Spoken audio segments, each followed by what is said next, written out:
Hello, welcome to Keg That's YouTube channel. Today I want to talk to you about blending beers. So today I have two beers that I want to blend. One is a sour beer and one is a black lime wheat beer. And I'm going to blend them and I'm going to show you how I do that. Blending itself is an art form and has been done throughout the history of brewing really for many different reasons. So why would you want to blend your beer? Well, you might have a beer that doesn't taste so good and you don't want it to go to waste, so you can blend it with a really nice beer to try and save some of that beer, and it also means you get more quantity as well. If you're aging a beer and in a similar way, like you might not have aged it correctly and it doesn't taste that great, might have some flaws in it, so you can blend it with a younger version of itself to save the beer as well, and it will probably also give the younger beer a bit more character. Some amber beers are actually a pale beer and a dark beer just mixed together. And also when you get into the world of sours, there is a lot of blending going on there. So for example, a goose is a blend of lambics of different ages. Also, when you're fermenting with wild yeasts and bacteria, sometimes there can be some really, really strong flavors, which helps to try and curb them by blending with a bit more of a mild beer. And also just to increase the complexity of a beer, and this isn't just for wild beers, but any kind of ale or lager even, blending it can just increase the complexity. So here's what you're going to need to blend beer.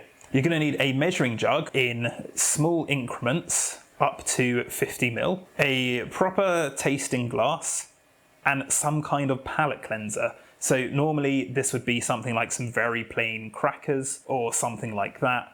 I'm just going to use water and rinse out any sort of leftover flavors from my mouth. This is also quite important, I think. Of course, you're also going to need the two beers that you are blending together. It's important to have a good way of measuring the beer, and at the same time, it needs to be quite small measures because a good sample size is about 100 ml.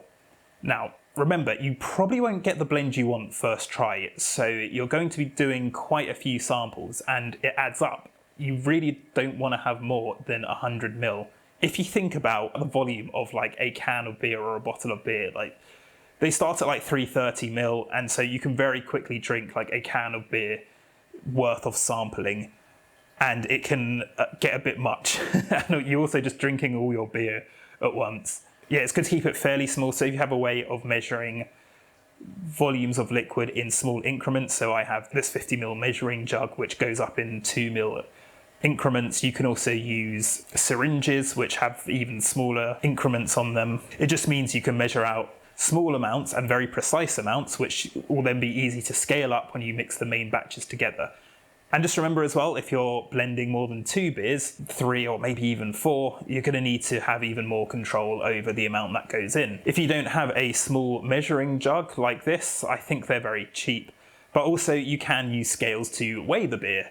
As long as you get a precise number, you can scale up and you have the means of weighing out something like 25 litres of beer. A proper glass is useful because I have a video on why to use the correct beer glasses, and I've linked below if you want to watch it, but basically these are designed to help you get the full aroma and flavour of the beer, and when you're doing these different blends it can really help highlight the nuances in the aroma and flavour so you can choose the best blend for you. And the palate cleanser is going to be really useful because you can very easily overpower your palate by drinking a similar beer over and over again. And having judged quite a few competitions where it's like this is IPA and this is wheat beer or whatever, and you're just drinking the same beer, when you do it too much, it really does get kind of like your palate gets exhausted. So by cleansing your palate every time, you do have a bit of a fresh opinion on how it should taste and what would be the best one. I would also recommend maybe having something to take notes with, so either like a laptop to jot notes down on or just a notepad, pen and paper, so you can make notes on each blend, the ratio of each, and so you can then make your final decision then. Sorry, before we get started, I also forgot you're going to need another bucket to measure out the blend in. If you're doing it by volume, it does help if this other bucket has measurements on it so you can scale up easily. So I got my two beers. Beer one is a wheat beer, which I have aged for probably about 6 months now. I was hoping it would go sour because of the specific yeast and bacteria I was using, but at most has come out a tiny bit tart. But I have put a load of black limes in there, so it tastes really strongly of black lime. And I'm going to blend that with a Gosa, which is beer number 2. And this is a standard Gosa recipe, a very similar malt bill to beer number 1, but it has been made with a very sour yeast. It's also got coriander seeds in it and salt, and it's quite strong tasting. So it would be good to blend with a slightly less strong beer, but also get the black lime flavour in. So the first thing to do is to try both beers, which is what I've already done, so you can understand the intensity of the flavours. Often it's good to start with a 50-50 blend, which is what we will do.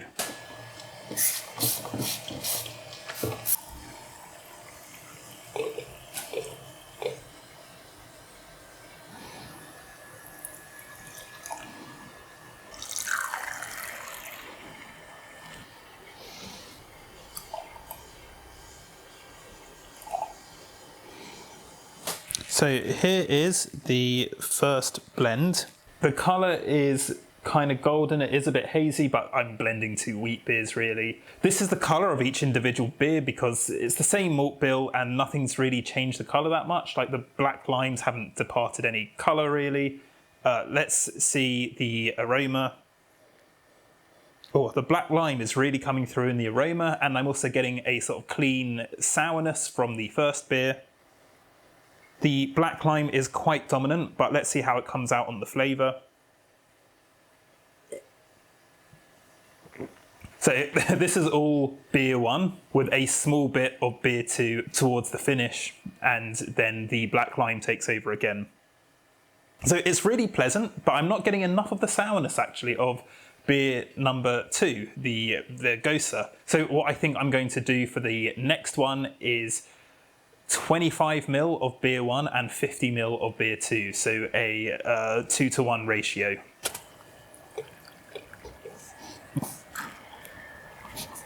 Okay, so I mean the look of it is going to be exactly the same, but let's see how this one has come out. So the aroma is actually way more balanced now, and I'm getting a mix of the black lime and the sourness in sort of equal measures, and it's actually really, really nice. I think some of the salt quality is coming through as well. That is a much better balance.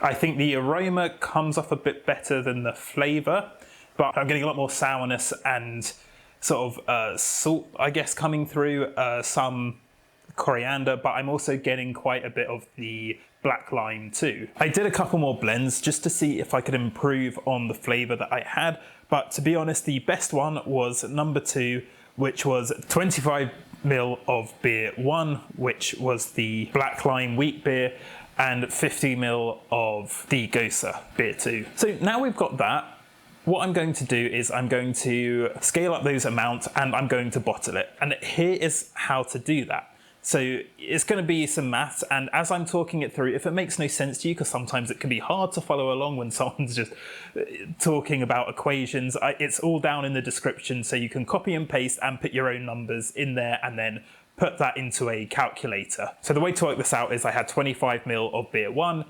and added it to 50 ml of beer 2. So that is a total of 75 ml.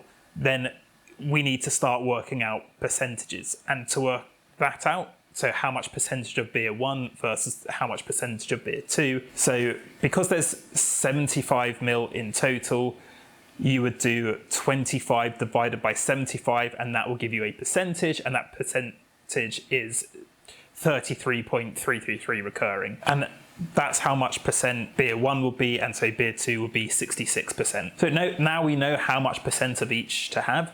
We need to work out what this is on our scaled up version. So I want to have 25 litres of this beer. So how do I work out what a third of 25 litres is, and how do I work out what 2/3 is? The way to do that is it's very simple. It's 25 divided by 100 times 33. Now, in your case, if it turns out that you want to know what 40% or 63% or 12% is or something like that, then you just replace 33 with your number. To actually answer the question, how much do I need of each beer? So from the 25 litres, 8.25 needs to be the first beer, the Black Lime Gosa, and the second beer will need to be, 25 minus 8.25, which is 16.75. Now, look, I am terrible at doing this arithmetic in my head. I kind of understand equations, just not actually working it out. So I've just been using my calculator on my computer to work this out. And so that's how much we need of each one. So the last thing you will need to know is how to work out the ABV of the entire batch once it's blended. And this is a bit trickier than what I've gone through, and if me just talking equations goes over your head, it's down below, so just copy that and put your own numbers into that. You're going to need to know the ABV of beer 1 and the percentage it makes up of the total batch, as well as the ABV of beer 2 and the percentage it makes up of the total batch. And if you're blending more than 2 beers, you're going to need to know each of that information for each beer. Then what you do is you do the ABV times the percentage of each beer and then add them together. So in this example that I've gone through today, beer 1 is 5.91% and it's going to be 33% of the batch. So I'm doing 5.91 times 0.33 and I'm adding that to beer 2, which is 4.46% times 0.66. Adding that together, and that gives me an ABV of 4.89%. If this is sounding confusing, again, just look below and it's got it written out there. Finally, you might be wondering what you can do with the leftovers. Again, you can either make another blend with them, with each other, or you can save them and then blend them with another beer. You can also keep them separate and see what they taste like on their own and just have 2 different beers. I think what I'm going to do is I'm actually going to create a blend of the 2/3 of beer 1 and the 1/3 of beer 2, and then blend that with another sour beer, as I've got quite a few lambics actually that I'm sitting on, so it'll be interesting to have a black lime lambic or something like that. Cool. Thank you for watching. I would love to hear about your blends, or if you're thinking of doing a blend, what you've got planned. And if you've got any questions, please do ask in the comments. And if this has been useful, please do like and subscribe. Thank you for watching.